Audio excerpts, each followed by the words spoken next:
हरे कृष्णा। भगवान श्री चैतन्य महाप्रभु का संक्षिप्त जीवन परिचय।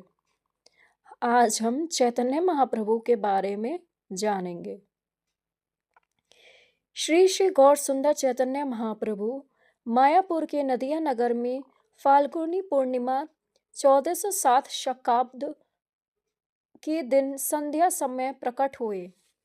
उनके प्राकट्य के अवसर पर चंद्र ग्रहण था। परंपरा अनुसार उस समय नदिया निवासी हरिबोल के तुमुल उद्घोष के साथ गंगा में स्नान करने में संलग्न थे। उनके पिता जगन्नाथ मिश्र एक वैदिक ब्राह्मण तथा माता शची देवी आदर्श गृहिणी थी। वे मूलतः सिलहट जिले के ब्राह्मण वंशी थे। निमाई अतिशय सुंदर बालक थे। नगर की स्त्रियां उपहार लेकर उनके दर्शनार्थ आती थी। उनके नाना प्रसिद्ध ज्योतिषी पंडित नीलांबर चक्रवर्ती ने भविष्यवाणी की कि बालक युग पुरुष होगा, इसलिए उनका विशंबर नाम से नामकरण हुआ। उनके गौड़ वर्ण के कारण पड़ोस की स्त्रियां उन्हें गौरहरि कहती थीं तथा जन्म स्थान के निकट नीम वृक्ष होने के कारण माता उन्हें निमाई कहती थी। मनोहर बालक गौरहरि का नित्य दर्शन करके सभी नदियावासी हार्दिक प्रसन्न होते थे। बड़े होने पर वे अत्यंत चंचल और क्रीड़ारत हो गए। 5 वर्ष के होने पर वे पाठशाला गए और अल्पकाल में ही बांग्ला और संस्कृत शिक्षा में प्रवीण हुए। श्री गौर सुंदर के समकालीन अनेक जीवनीकारों ने विविध वृत्तांतों का उल्लेख किया है, जो उनके बालपन में चमत्कारों के प्रमाण हैं। कहा जाता है कि बाल्यकाल में वे माँ की गोद में रहते हुए भी निरंतर रुदन करते थे, परंतु पड़ोसी स्त्रियों की हरिबोल ध्वनि को सुनकर शांत हो जाते थे। इसलिए घर में निरंतर हरिबोल का कीर्तन होता रहता था, जो युग पुरुष के भावी प्रयोजन का पूर्व परिचायक था। यह भी प्रसिद्ध है कि एक बार जब माता ने उन्हें खाने के लिए एक मिठाई दी, तो उसके स्थान पर वह मिट्टी खाने लगे। माता द्वारा उसके कारण पूछे जाने पर उन्होंने कहा कि मिष्ठान मिट्टी का ही तो विकार मात्र है, इसलिए मिष्ठान के समान मिट्टी भी खाई जा सकती है। पंडित गृहिणी होने के कारण माता ने तुरंत उत्तर दिया कि प्रत्येक पदार्थ का अपना विशेष उपयोग होता है। घड़ी के मिट्टी का उपयोग जल पात्र के रूप में संभव है, किंतु ईंट रूपधारी मिट्टी का ऐसा उपयोग नहीं हो सकता। ऐसे ही केवल मिष्ठान के रूप में मिट्टी खाने योग्य है, अन्य प्रकार से नहीं। बालक श्री गौर सुंदर को यह तर्क मानना पड़ा और अपनी भूल स्वीकार करते हुए उन्होंने भविष्य में फिर ऐसा न करने का वचन दिया। एक अन्य चमत्कार का भी वर्णन हुआ है। कहा जाता है कि एक बार एक तीर्थ यात्री ब्राह्मण उनके घर आए और याचना करने पर आतिथ्य स्वीकार किया। वे भोजन बनाकर श्री कृष्ण का ध्यान करने बैठे। इसी बीच बालक गौर सुंदर ने वहां आकर भोजन खा लिया। बालक की क्रिया से विस्मित हुए ब्राह्मण ने जगन्नाथ मिश्र के आग्रह पर फिर से रसोई बनाई, किंतु जैसे ही अन्न को श्री कृष्ण अर्पण करने के लिए ध्यान लगाया कि बालक ने फिर भोग लगा लिया। ब्राह्मण इससे बहुत ही विचलित हो गए और ब्राह्मण से एक और भोग बनाने के लिए याचना की गई। इस समय सारे घरवासी निद्रा मग्न हो चुके थे। ऐसे में यात्री ब्राह्मण को अपने कृष्ण रूप का दर्शन कराकर बालक ने उन पर कृपा की। अपने आराध्य देव को प्राकट्य रूप में देखकर ब्राह्मण भावाविष्ट हो गए। यह भी उल्लेख है कि 2 चोर आभूषणों के लोभ से बालक को उनके पिता के घर से उठाकर ले गए और मार्ग में इन्हें मिष्ठान दिया। बालक श्री गौर सुंदर ने अपनी माया के प्रभाव से चोरों को मोहित कर दिया। वे चोर स्वयं ही उन्हें फिर उनके घर पर ले आए और फिर पकड़े जाने के भय से चोर बालक को वहीं छोड़कर भाग गए। एक अन्य चमत्कार है। निमाई का हिरण्य और जगदीश से एकादशी का सारा कृष्ण नैवेद्य मांगना। 4 वर्ष की आयु में एक दिन वे उन भोजन बनाने के खंडित पात्रों पर जा बैठे, जिन्हें उनकी माँ भी अपवित्र समझती थी। उन्होंने माता को समझाया कि पात्रों के संबंध में पवित्र अपवित्र का प्रश्न नहीं उठता। इन विवरणों का संबंध उनके 5वें वर्ष की आयु तक है।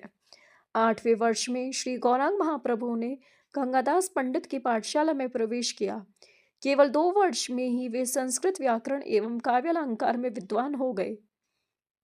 इसके बाद उनका अध्ययन अपने घर पर स्वाध्याय के रूप में हुआ, जहाँ पंडित पिता होने के कारण सब महत्वपूर्ण ग्रंथ उन्हें उपलब्ध थे। प्रतीत होता है कि प्रख्यात पंडित रघुनाथ शिरोमणि से अध्ययन करने वाले अपने मित्रों की स्पर्धा से उन्होंने स्मृति तथा न्याय का भी स्वाध्याय किया। इस प्रकार 10 वर्ष की आयु में श्री चैतन्य व्याकरण, काव्यालंकार, स्मृति और न्याय के प्रसिद्ध विद्वान हो गए। इसी काल में उनके अग्रज विश्वरूप ने गृह त्याग कर संन्यास आश्रम ग्रहण किया। नवकिशोर होने पर भी श्री चैतन्य ने माता पिता को यह कहकर संतावना दी कि वे भगवान की प्रसन्नता के लिए उनकी सेवा करेंगे। शीघ्र ही उनके पिता का भी गोलोकवास हो गया। इससे उनकी माता अत्यधिक शोकमग्न हो गई। श्री महाप्रभु ने अपने नित्य सौम्य विग्रह से विधवा माता को संतावना दी। 14-15 वर्ष की आयु में श्री गौर सुंदर महाप्रभु का नदिया निवासी वल्लभाचार्य की कन्या लक्ष्मी देवी से विवाह हुआ। इस समय उनकी गणना न्याय और संस्कृत शिक्षा के लिए विख्यात नदिया नगर के सर्वश्रेष्ठ विद्वानों में थी। स्मार्थ पंडित ही नहीं, सारे न्यायिक भी उनसे साहित्यिक वार्ता में विवाद करने का साहस नहीं करते थे। गृहस्थ होने के कारण पद्मात्व तट से वे धनोपार्जन के लिए पूर्व बंगाल गए। वहां अपनी विद्वता के प्रदर्शन से विपुल धन प्राप्त किया।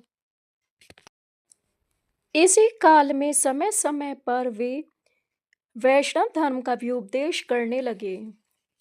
श्री तपन मिश्र को वैष्णव सिद्धांतों की शिक्षा प्रदान कर काशीवास की आज्ञा दी।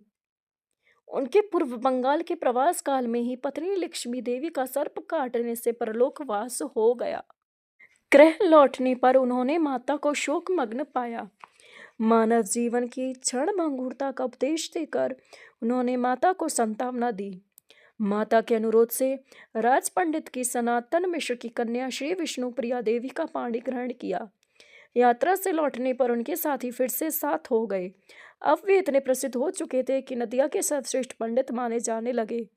स्वयं को महान दिग्विजय कहने वाले केशव कश्मीरी नदिया के पंडितों से शास्त्रार्थ के लिए नदिया में आया।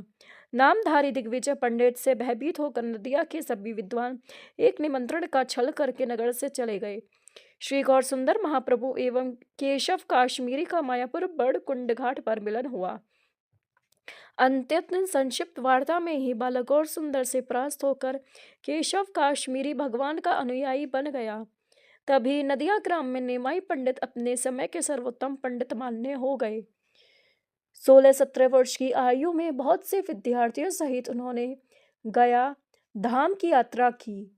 वहां पर प्रख्यात भक्त श्री माधवेंद्रपुरी पाद के शिष्य एवं वैष्णव सन्यासी श्री ईश्वरपुरी से वैष्णव दीक्षा ग्रहण की।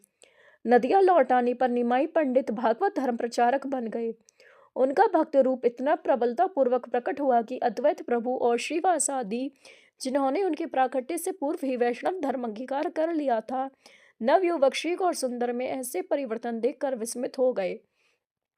अब वे तर्कत न्यायिक शास्त्रार्थ करने वाले स्मार्थ और आलोचक काव्यवेत्ता नहीं रहे। प्रत्यक्षदर्शी श्री मुरारी गुप्त ने वर्णन किया है कि श्रीवास के घर में अपने शत भक्तों के मध्य जिनके मुख्यतः महान विद्वान थे, उन्होंने अपनी भगवत शक्तियों का प्रकाश दिया। इसी समय श्रीवास के आंगन में उन्होंने अपने निष्ठावान भक्तों के साथ रात्रि समय संकीर्तन प्रारंभ किया। वहां वे प्रवचन करते, गाते, नाचते और नाना भावों का प्रकाश करते थे।